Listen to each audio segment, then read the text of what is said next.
मयंक ने टॉर्च की रोशनी में उस आदमी की तरफ देखा। उस आदमी को देखकर मयंक शॉक्ड रह गया। मयंक ने हैरान होते हुए कहा, राघव, ये तो मेहरबान सिंह का ही एक साथी था। राघव ने कहा, हाँ मयंक भाई, लेकिन इस आदमी की लाश बहुत ही अजीब दिखाई दे रही है। इस आदमी की आंखें बाहर निकली हुई है, इसका मुंह खुला हुआ है, लेकिन इसकी जुबान तो नजर ही नहीं आ रही। इसके चेहरे पर अजीब सा डर दिखाई दे रहा है। आदर्श ने उसकी बॉडी की तरफ देखते हुए कहा, इस आदमी के हाथों में कोई ताबीज नजर आ रहा है, जिसे इसकी तरह हर कोई खजाने को खोजने वाला इंसान अपने पास रखता है। इसके हाथों की नस नीली पड़ गई है, जिससे इस आदमी की उस ताबीज पर पकड़ का अंदाजा आसानी से हो रहा है। ऐसा लग रहा है जैसे इसने किसी भूत को देख लिया हो। मयंक ने कहा, राघव भाई, इतना तो मैं दावे के साथ कह सकता हूं कि इस आदमी की जुबान काटी नहीं गई है, बल्कि किसी सांप ने हमला किया होगा, तभी इसके तालू में खून पूरी तरह से जम चुका है। राघव ने तुरंत अपने हाथों में ग्लव्स पहने और उस लाश के गले पर हाथ रखकर देखा। राघव ने कहा, इस आदमी की मौत हुए 3 घंटे बीत चुके हैं, इसकी बॉडी अभी तक नॉर्मल ही लग रही है। फिर राघव उस आदमी की बॉडी को ध्यान से देखने लगा। फिर उसने कहा, मयंक भाई, इसकी बॉडी पर कहीं भी कोई घाव नजर नहीं आ रहा है, सिर्फ इसके पीछे की तरफ सूजन दिख रही है। ऐसा लग रहा है जैसे गधे ने इस आदमी को दुलत्ती मारी हो। मयंक एंड टीम के साथ नैना भी थी। उसे देखकर राघव को इस बॉडी के बारे में बात करने में शर्म आ रही थी। मयंक की नजरें अभी भी उस डेड बॉडी के खुले मुंह की तरफ ही लगी हुई थी। मयंक थोड़ा आगे बढ़ा और धीरे से कहने लगा, नहीं राघव, मेरा अंदाजा कह रहा है कि इसने जैसे ही अपने सामने सांप को देखा होगा तो चिल्लाने के लिए अपना मुंह खोला होगा। तभी मौका देख सांप जंप करके इसके मुंह में घुस गया होगा। पहले उसने इसकी जुबान पर काटा और फिर मुंह से होते हुए सांप इसके पेट में चला गया होगा और फिर इसकी बॉडी के पीछे से रास्ता बनाते हुए बाहर निकला होगा, जिसकी वजह से इस आदमी के पीछे की तरफ सूजन आ रही है। फिर मयंक ने आदर्श की तरफ देखते हुए कहा, आदर्श भाई, तुम दोनों को याद है ना, जिस रात को मिस्टर ओबरॉय की मौत हुई थी, हम तीनों ने एक स्नेक के ग्रुप को देखा था। उन सभी सांपों में एक बहुत ही अजीब सा सांप था। उसने मिस्टर ओबरॉय का पेट फाड़ दिया था। तब गुस्से में आकर मैंने उस सांप के 2 टुकड़े कर दिए थे। आदर्श ने हां में सिर हिलाते हुए कहा, हां मयंक भाई, मुझे याद है। तुम्हारी बात सुनकर अब मुझे भी लगने लगा है कि इस आदमी की मौत भी मिस्टर ओबरॉय की मौत की तरह ही हुई होगी। दोनों की मौत उस भूतिया सांप के काटने की वजह से ही हुई होगी।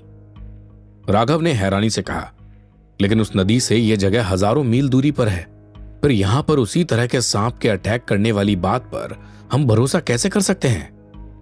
मयंक ने मुस्कुराते हुए कहा, राघव, इसका सीधा एक ही मतलब दिखाई दे रहा है। मिस्टर ओबरॉय की मौत भी इस घोस्ट सिटी से ही जुड़ी हुई है।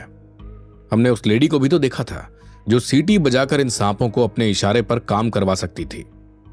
मयंक सोचने लगा, हो ना हो, ये सभी अजीब सी शक्तियां आर्यन एम्पायर और आर्यन स्क्रिप्चर से ही जुड़ी हुई हैं। ये सोचते हुए उसने अपनी रेड बुक पर हाथ फेरा। नैना डरते हुए उस लाश की तरफ देख रही थी। मयंक ने कहा, साथियों, चाहे कुछ भी हो, यह आदमी भी हमारी तरह इंसान था। हमें इसे पूरे सम्मान के साथ यहां दफन कर देना चाहिए। हमें अपनी इंसानियत नहीं भूलनी चाहिए। राघव ने अपनी मशीन गन नीचे रेत पर रख दी और जल्दी से एक फोल्डेबल फावड़ा निकाल लिया और रेत में एक गड्ढा खोदने लगा। जब वहां एक बड़ा सा गड्ढा हो गया, तब मयंक उस बॉडी को दफनाने में राघव की हेल्प करने लगा। नैना ने हाथ जोड़ते हुए प्रार्थना की, भगवान, इस इंसान की आत्मा को शांति प्रदान करना। ओम शांति शांति शांति। मयंक ने टीले के पश्चिमी हिस्से की तरफ देखते हुए कहा, मुझे डर है कि कहीं हमारा सामना किसी और लाश से ना हो जाए और उसे भी हमें गड्ढा खोदकर दफनाना पड़े। राघव ने सिर हिलाते हुए कहा, हां मयंक भाई, हो सकता है मेहरबान सिंह और उसके साथियों पर भी इन सांपों ने अटैक कर दिया हो, लेकिन हमें इन बातों पर ध्यान देने की जगह आगे बढ़ना चाहिए। यह कहते हुए राघव ने अपनी मशीन गन फिर से हाथों में ले ली। राघव ने सजेशन देते हुए कहा, साथियों, यह घोस्ट सिटी बहुत अजीब सी जगह है। यहां कदम कदम पर खतरा है। हमें अलर्ट रहते हुए आगे बढ़ना होगा। मैं सामने की तरफ नजर रखूंगा। मयंक भाई, तुम दक्षिण दिशा की तरफ नजर रखो। मिस नैना, तुम उत्तर दिशा की तरफ नजर रखना, और आदर्श भाई तुम हम सभी को कवर दोगे। मयंक और आदर्श ने एक सुर में कहा, ओके राघव, अब आगे बढ़ो। मयंक एंड टीम आगे बढ़ने लगी। लगभग 1 किलोमीटर तक उन्हें किसी तरह की कोई भी परेशानी नजर नहीं आई, लेकिन तभी राघव को रेत पर कुछ दिखाई दिया। राघव ने चिल्लाते हुए कहा, मयंक भाई, वहां सामने भी कोई काली चीज नजर आ रही है, कहीं वो भी किसी की लाश तो नहीं? नैना ने चौंकते हुए कहा, एक और लाश? राघव टॉर्च ऑन कर उस लाश की तरफ बढ़ने लगा। राघव ने जैसे ही उस आदमी के चेहरे पर टॉर्च की रोशनी डाली, नैना ने चीखते हुए कहा, ओह गॉड! राघव और मयंक उस आदमी की तरफ ध्यान से देखने लगे। राघव ने कहा, मयंक भाई, यह भी मेहरबान सिंह का ही साथी था। दोनों साथियों की लाश में मुझे सिर्फ इतना ही अंतर दिखाई दे रहा है कि उस आदमी का मुंह खुला हुआ था और इसका बंद है। इसके भी चेहरे पर डर साफ दिखाई दे रहा है। फिर राघव हाथों में ग्लव्स पहनकर उस बॉडी को ध्यान से देखने लगा। राघव ने आगे कहा, मयंक भाई, इस आदमी की बॉडी पर बाकी कहीं भी कोई घाव नहीं दिख रहा है, लेकिन सिर्फ पेट पर एक बड़ा सा घाव है। ऐसा लग रहा है जैसे कोई इसके पेट को फाड़ते हुए इसकी बॉडी से बाहर निकला हो। आदर्श ने मयंक की तरफ देखते हुए कहा, मयंक भाई, तुम्हारा अंदाजा सही था। इस आदमी की मौत बिल्कुल मिस्टर ओबरॉय की तरह ही हुई है। वो सांप इसका पेट फाड़कर ही बाहर निकला था। तभी राघव को उस बॉडी के पास कोई चमकती हुई चीज दिखाई दी। राघव ने तेजी से हाथ बढ़ाकर वो चीज अपने हाथों में लेकर देखी। राघव ने कहा, मयंक भाई, इस आदमी के पास मुझे ये मशीन गन की बुलेट मिली है।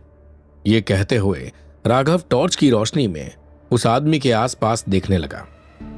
मयंक ने राघव के हाथों से बुलेट को लेकर देखते हुए कहा, राघव, ये तो उसी गन की बुलेट है जो तुमने मेहरबान सिंह को दी थी। हो सकता है उसने अपने साथी को बचाने के लिए सांप पर गोली चलाई हो। आदर्श ने उस बुलेट की तरफ देखते हुए कहा, मयंक भाई, तुम सही कह रहे हो, लेकिन मेहरबान सिंह ने इन सांपों पर गोलियां चलाकर सिर्फ गोलियां वेस्ट की थी। गोलियां चलाकर वो इन सांपों से बिल्कुल नहीं बच सकते। राघव ने मयंक की तरफ देखते हुए कहा, मयंक भाई, मैंने जब मेहरबान सिंह को अपनी मशीन गन दी थी तब उसमें 2 मैगजीन दी थी जिसमें सिर्फ 50 बुलेट्स थी। लगता है उन्होंने रास्ते में ही सारी बुलेट्स खत्म कर दी होंगी। इतना कहकर राघव ने फिर से अपना फोल्डेबल फावड़ा निकालकर खोदना शुरू कर दिया। मयंक ने पॉकेट से सिगरेट बॉक्स निकालकर सिगरेट सुलगा ली। इस बार बॉडी दफनाने में राघव की हेल्प के लिए आदर्श आगे बढ़ गया। नैना हाथ जोड़कर प्रार्थना करने लगी, भगवान, इनकी आत्मा को शांति प्रदान करना। ओम शांति शांति। फिर जैसे ही नैना ने आसमान की तरफ देखा, वो शॉक्ड रह गई। पश्चिम दिशा की तरफ उसे 2 नीली आंखें चमकती हुई दिखाई दे रही थी, जो सिर्फ उसी की तरफ घूर रही थी। नैना के मुंह से आवाज ही नहीं निकल पा रही थी। उसने तेजी से मयंक की बाह पकड़ी और उन आंखों की तरफ फिंगर से इशारा किया। मयंक ने जैसे ही वो नीली आंखें देखी, उसने निशाना साधते हुए कहा, साथियों नीचे झुक जाओ। कहकर मयंक ने तेजी से नीली आंखों पर 2 बार शूट कर दिया। मयंक की आवाज सुनकर आदर्श और राघव तेजी से झुक गए। उस आदमी की बॉडी दफनाने के बाद वो दोनों भी गन लेकर उस नीली आंखों की तरफ घुटनों के बल बढ़ने लगे। नैना मयंक को गन चलाते देखकर हैरान रह गई। नैना ने मन ही मन कहा, मुझे मिस्टर मयंक की ताकत पर पूरा भरोसा था, लेकिन मैं तो जानती ही नहीं थी कि ये गन चलाना भी जानते हैं। तभी अचानक से मयंक तेजी से उस नीली आंखों की तरफ दौड़ने लगा। जैसे ही मयंक उस जगह तक पहुंचा, वो आंखें दिखाई देना बंद हो गई। मयंक चारों तरफ देखने लगा, लेकिन उसे वहां कोई भी नजर नहीं आ रहा था। मयंक ने मन ही मन कहा, आखिर वो इंसान कहां गायब हो गया? अभी तो यहीं पर खड़ा हमारी तरफ घूर रहा था। इतनी देर में वहां राघव और आदर्श भी पहुंच चुके थे। वो भी सभी तरफ देखने लगे। मयंक ने हैरान होते हुए कहा, आदर्श भाई, मैंने आज तक किसी को इस तरह अचानक से गायब होते हुए नहीं देखा। पता नहीं वो इंसान ही था या फिर कोई पैरानॉर्मल एंटिटी। तभी मयंक ने राघव को आंखों ही आंखों में इशारा किया। फिर दोनों साथियों ने एक साथ वहां से थोड़ी दूर पर गोलियां चला दी, लेकिन उसका कोई रिजल्ट नजर नहीं आया। मयंक घुटनों के बल बैठ गया और रेत पर कान रखकर हलचल सुनने लगा। फिर मयंक ने कहा, राघव, यहां 100-200 मीटर तक कोई हलचल नहीं हो रही है। राघव और मयंक उस जगह पर फिर से पहुंचे जहां उन्होंने वो नीली आंखें देखी थी।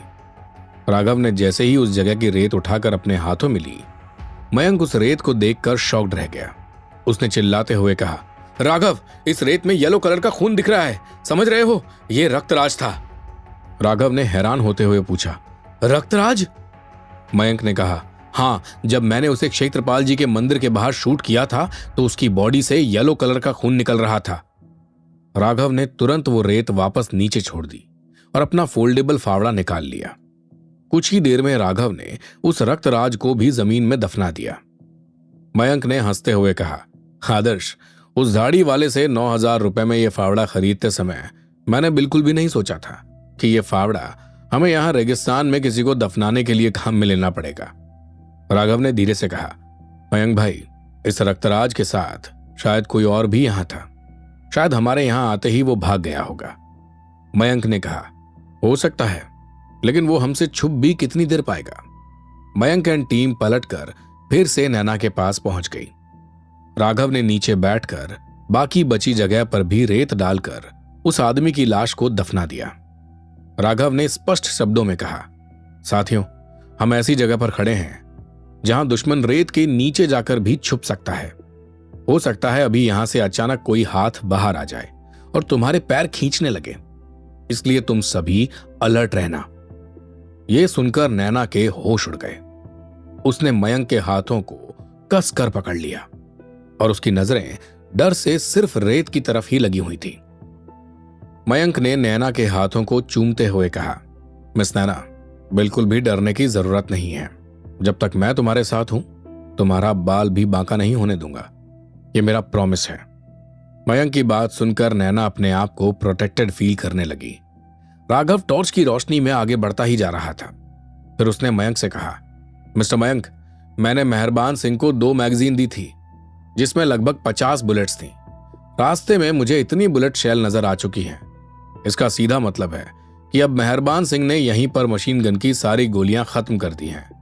अब अगर वो आगे बढ़ रहा होगा तो उसके पास सेफ्टी के लिए सिर्फ उसकी पिस्टल ही बची होगी।